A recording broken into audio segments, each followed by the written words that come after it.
Come in now to feast. As a parent, it is important to make sure that your children have the best set of teeth. My kids feel comfortable because they also show that warmth that is needed for kids, parents. We love coming here and we recommend it to. Now, ABC 7 News at 11. On your side. We begin with a breaking news alert. That breaking news, a high school in Northwest will be closed tomorrow due to a coronavirus scare. This is at the School Without Walls in Foggy Bottom. DCPS says it was notified that an employee at the school was exposed to the virus. And while the results are negative, the school will close out of an abundance of caution. That comes as Senator Ted Cruz says he will self-quarantine after he was possibly exposed to the virus at CPAC. Cruz says that he shook hands with an attendee at the Conservative Political Action Conference, and that person later tested positive for COVID-19. The conference took place just days ago at National Harbor. Senator Cruz says he is not showing any symptoms, but he'll stay at his home in Texas to give others, quote, peace of mind. Now, tonight, the doors are closed at Christ Church, Georgetown. This after a reverend came forward saying that he is being treated for coronavirus. He made the announcement in a letter to the congregation, and he also let people know that all services, meetings, and other activities at the church are suspended until further notice. Now, despite the newly announced cases of the virus in the district, fans still went to see the Wizards play at Capital One Arena tonight, but they took extra steps to protect themselves. ABC 7's Tobias Rodriguez spoke with those who say they are more aware of the risk, especially in big crowds. One thing we did notice here at Capital One Arena is that there is hand sanitizer outside of every bathroom, and that is one way people are taking precaution. The Wizards took on the Miami Heat Sunday night at Capital One Arena. As fans cheered on their team, coronavirus was on the mind of some people in the stands. We frequent games a lot, you know what I mean? So pretty much it's like I thought about that today. Like, you know, this is the first game since the big scare that we've been to, so.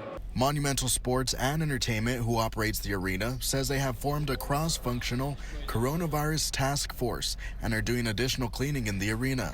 Caleb Raymond says he is taking precautions at the game and at home. Washing my hands the normal length of time. I've definitely bought more hand sanitizers to make sure I have that around, wiping down surfaces, wiping down my cell phone more often. Raymond says while he is aware of the virus, he is not worried. It's not a huge concern for me at this time. I think based off the information and data from the experts who are well versed in this, they've talked about that the risk is more for people who are older. LeBay III says he is taking guidance from health experts and lessons he learned growing up. Keep your hands to yourself at all times. Remember how your parents used to tell you? Keep your hands at your sides. Monumental Sports and Entertainment says they are also following the guidelines of the CDC and the World Health Organization. Reporting in Northwest, Tobias Rodriguez, ABC 7 News.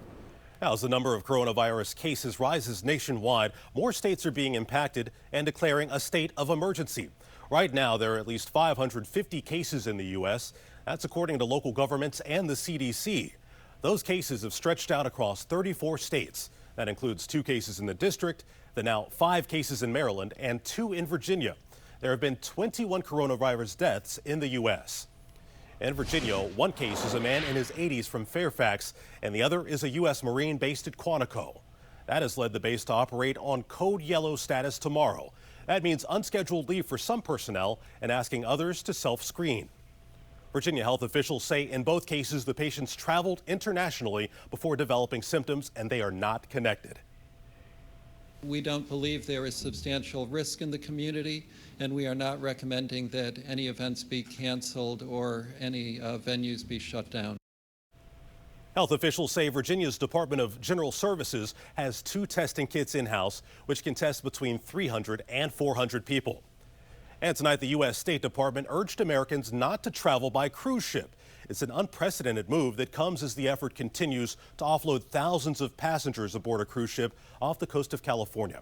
And as Trevor Alt reports, that announcement comes as the outbreak continues to spread internationally. The coronavirus death toll in the U.S. has risen to at least 22. At least 19 of